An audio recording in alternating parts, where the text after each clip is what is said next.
Dans 5 minutes, mon invité sera le ministre de la Transition écologique et de la cohésion des territoires, Christophe Béchu. Beaucoup de questions à lui poser autour évidemment de l'environnement. Nous reviendrons aussi sur la réforme des retraites. Avant ça, comme chaque matin, du lundi au jeudi, Elisabeth Lévy, Lévy sans interdit. Bonjour Elisabeth. Bonjour Patrick, bonjour Laurie, bonjour à tous. Et nous revenons sur cette histoire. Le père de Juan, vous vous souvenez, qui avait passé à tabac un jeune qu'il soupçonne d'avoir agressé sexuellement sa fillette, a écopé d'une peine de prison avec sursis.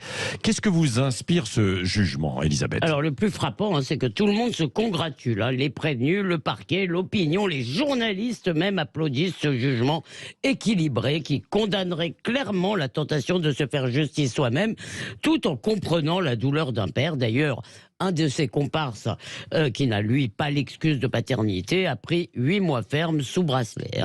Alors 6 mois avec sursis, pardon, pour un homme déjà condamné pour des affaires de stup et de violence, c'est un peu une petite tape sur les doigts. Mais pourtant, le public ne s'émeut pas du laxisme du tribunal. Le parquet ne fait pas appel malgré des peines bien inférieures à ses réquisitions.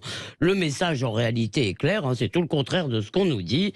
Allez-y, si vous vous vengez sous le coup d'une légitime émotion parce qu'on a porté atteinte à ce que vous avez de plus cher, on vous comprendra, comme si la justice en prime avait intégré sa propre impuissance. Alors il faudra m'expliquer quand même, parce que toute la France est tombée sur Éric Dupond-Moretti qui, sous le coup d'une émotion très humaine, la colère, a fait ce vilain geste que l'on sait à l'Assemblée nationale.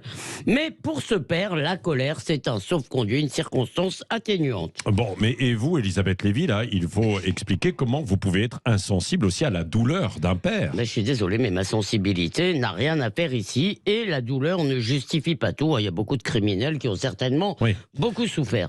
D'abord, et puis il faut quand même revenir aux faits. Il n'a pas surpris le jeune sur le fait. Là, on aurait peut-être mieux compris. Enfin, moi, j'aurais mieux compris.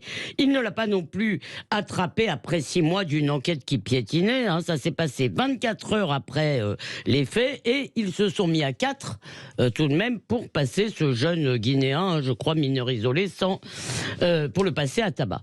S'il s'était contenté de l'attraper et de le livrer à la police, ça aurait été le Far West façon Hollywood. Les gentils auraient gagné, on aurait tous applaudi, y compris moi.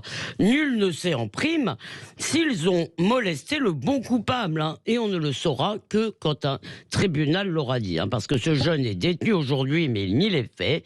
Donc leur expédition punitive, si j'ose le dire, est un bras d'honneur à la présomption d'innocence. Alors bien sûr, comme tout le monde, comme vous, j'ai envie que les coupables souffrent. C'est un réflexe humain de se dire bien fait, c'est à eux de souffrir. Mais désolé, on ne fonde pas une communauté humaine sur l'instinct de vengeance. On n'a pas inventé la justice pour qu'elle soit sensible et qu'elle communie dans l'émotion publique, mais au contraire pour qu'elle soit une instance de raison au milieu des dérèglements humains. Ce n'est pas la victime qui prononce et qui exécute la sanction. La sanction, c'est ce tiers neutre qu'est la justice. Et ça, c'est l'un des fondements de notre civilisation. Merci, c'était maître Elisabeth Lévy ce matin.